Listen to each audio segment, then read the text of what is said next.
تنہا گھر میں نہیں سونا چاہیے، بالکل آل الون. ابن عمر سے مروی ہے کہ نبی صلی اللہ علیہ وسلم نے تنہا رات گزارنے سے منع فرمایا ہے. کچھ بھی ہو سکتا ہے رات کو انسان کو، تو کوئی نہ کوئی آس پاس ہونا چاہیے. نماز عشاء کے بعد سونے میں تاخیر نہیں کرنی چاہیے سوائے اس کے کہ ذکر الہی یا علمی گفتگو یا دینی مذاکرہ ہو. گھر والوں سے ضروری بات کے لیے جاگا جا سکتا ہے.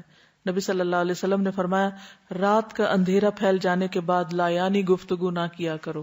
اور ہمارے اکثر پروگرامز اور جو کچھ ہم دیکھتے سنتے ہیں یا جو کچھ ہوتا ہے وہ عام طور پر لایانی ہی ہوتا ہے.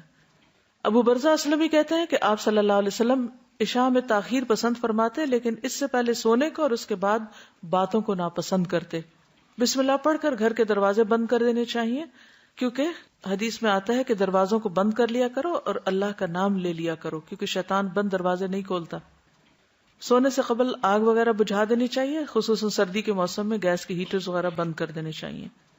نبی صلی اللہ علیہ وسلم نے فرمایا جب سونے لگو تو گھر میں آگ کھلی نہ چھوڑو. ایسی جگہ سونے سے پرہیز کرنا چاہیے جہاں تازہ ہوا نہ آئے.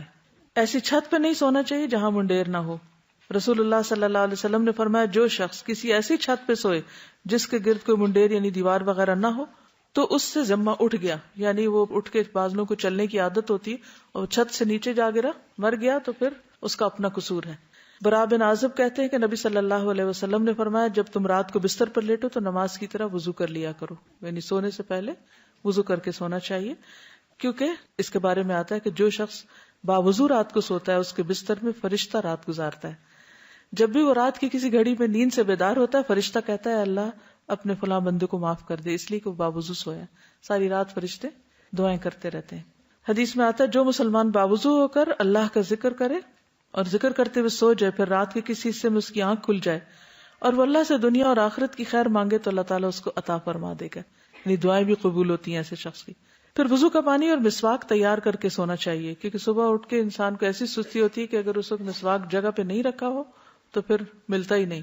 سعد بن ہشام سے روایت ہے کہ ام المومنین سیدہ عائشہ رضی اللہ تعالی عنہا نے رسول اللہ صلی اللہ علیہ وسلم کے وطر کے متعلق بیان کرتے ہوئے بتایا ہم آپ کے لیے مسواک اور وضو کا پانی تیار کر کے رکھ دیتے تھے. تو آج کل یہ ہے کہ سونے سے قبل رات ٹینکی وغیرہ کا پانی چیک کر کے سوئیں تاکہ ایسا نہ ہو کہ صبح کے وقت بجلی بھی گئی بھی ہو اور پانی بھی نہ ہو اور نماز میں تاخیر ہو جائے، تو ایسا نہ ہو. نبی صلی اللہ علیہ وسلم کے پاس سوتے وقت بھی مسواک ہوتی، جب آپ بیدار ہوتے تو سب سے پہلے مسواک کرتے. پھر اسی طرح سوتے وقت سرما بھی لگایا جا سکتا ہے. حدیث میں آتا ہے کہ سوتے وقت عصمت سرما ضروری سمجھ لو کیونکہ یہ نظر کو تیز کرتا ہے اور بالوں کو اگاتا ہے. رسول اللہ صلی اللہ علیہ وسلم کے پاس ایک سرما دانی تھی جس سے آپ سوتے وقت ہر آنکھ میں 3 بار سرما لگاتے تھے. ابو ہریرہ سے روایت ہے رسول اللہ صلی اللہ علیہ وسلم نے فرمایا کہ جب تم میں سے کوئی بستر پہ جائے تو اپنے تہبند کا کونا پکڑے اور اس سے اپنا بستر جھاڑے، یعنی بستر جھاڑ کے لیٹے، بسم اللہ پڑھے کیونکہ وہ نہیں جانتا کہ اس کے بعد اس کے بستر پر کون آیا. یعنی دن میں اب آپ یہاں ہیں جیسے ادھر ادھر کام کر رہے ہیں تو آپ کو نہیں پتا بستر پہ کیا چیز چڑھ کے سو رہی ہے، تو جب سونے لگے تو ایک دفعہ بستر کو جھاڑ لیں.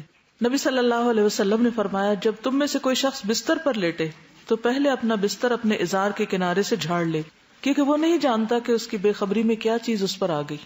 آپ صلی اللہ علیہ وسلم نے فرمایا جو شخص اپنے بستر پر جانے لگے تو اسے چاہیے کہ وہ اپنے کپڑے کے کنارے سے اسے 3 مرتبہ جھاڑ لے، یعنی اپنا دوپٹہ لے کے یا کسی بھی چیز سے اس کو اچھی طرح جھاڑ لے، یا ویسے ہاتھ سے بھی جھاڑ سکتے ہیں.